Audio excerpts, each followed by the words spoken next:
Green spokesman for housing, Max Chandler-Mather, joins me now. Max, why did you end the brinkmanship with Labor? Well, there comes a point where you realise you've pushed as hard as you can, and we really tried to push Labor on acting on soaring rents, on phasing out the tax handouts for property investors or establishing a public developer to build genuinely affordable housing. And what we've decided is to pass these two housing bills and take that fight to the next election. Well, we'll be working hard to keep Dutton out and pushing Labor to act on capping rent increases, on phasing out negative gearing, which will help hundreds of thousands of renters in affordable housing. So that's all of the Greens' policies. But the question is, why did you decide to end the brinkmanship with Labor? Is it because it was very clear to you that you were going to face electoral backlash for not helping some of the most deserving members of our community get affordable housing? We went into this process assuming that we'd be able to get a similar positive outcome that we got last year on the Housing Australia Future Fund, where we secured $3 billion of extra investment in social housing, 6 times what Labor originally wanted to spend. That was really positive. And we had assumed that a similar process would happen this time. And look, we are disappointed that at the end, Labor didn't want to shift at all and felt like they were really abandoning a lot of renters who really need help right now. And of course, we were disappointed about that. But we also got close on negative gearing. You know, they costed that policy. And that would have been the most positive, genuine shift in housing policy in generations in Australia. But we're talking about so many renters. We're talking about something that didn't happen. So let me put it in these terms. You're not denying, are you, that electoral politics changed your hardline position, are you? I feel like our position's been pretty consistent in this term of Parliament. But it changed today. I think the only thing that changed in this instance was that Labor decided to refuse to negotiate this time, and that is disappointing. But again, you know, over a course of this term of Parliament, $3 billion for social housing and other areas, we've secured a right to disconnect for workers and shift workers in particular so they can switch off when they go home. So are you happy with the outcome today? Of course not. We're in a massive housing crisis. There are millions of people, 3 million Australians on the brink of homelessness. And it's been a real struggle to push the government to take this crisis seriously enough. And the reality is, at the end of this term of Parliament, we'll have passed all of Labor's housing bills. And they do need to take a bit of responsibility for the fact that we'll still be in a massive housing crisis. There are single mums right now choosing between feeding the kids and paying the rent.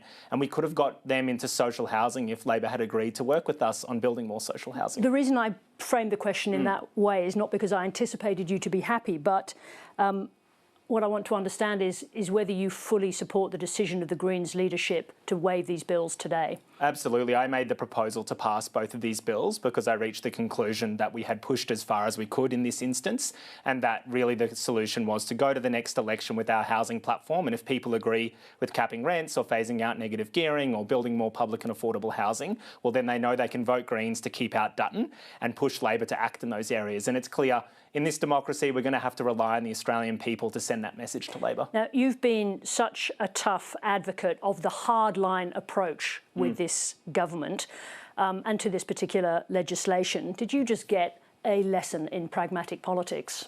I think we've been pragmatic throughout this term. Remember last year I copped a bit of criticism from some people for pushing to pass the Housing Australia Future Fund once we had secured that $3 billion of investment in social and affordable housing. Because again, it is always disappointing when we're in Parliament and we aren't able to tackle the housing crisis.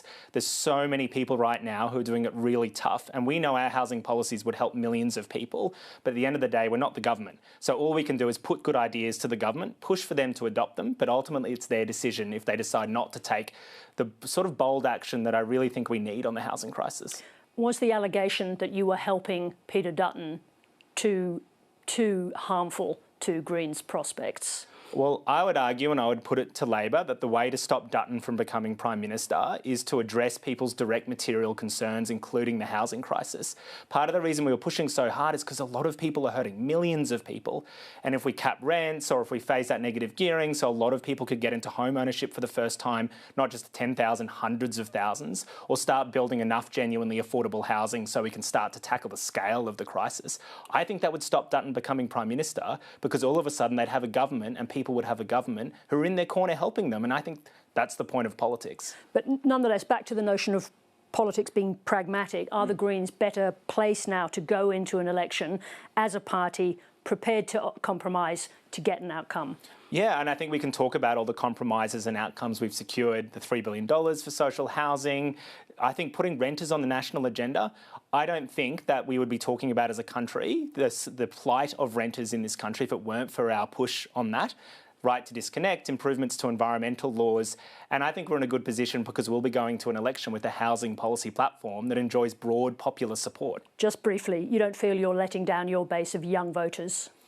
Every day that we don't solve the housing crisis, I feel like I've let them down a little bit, absolutely, because that's the point of politics, and I feel it every day. I come from a generation of people in my generation who, for the first time, are probably going to be worse off than our parents. I feel that acutely. I have friends who've been kicked out of their homes because they can't afford the rent or have given up on ever being able to buy a home, and it hurts me a lot, actually, to see that. I find it really hard.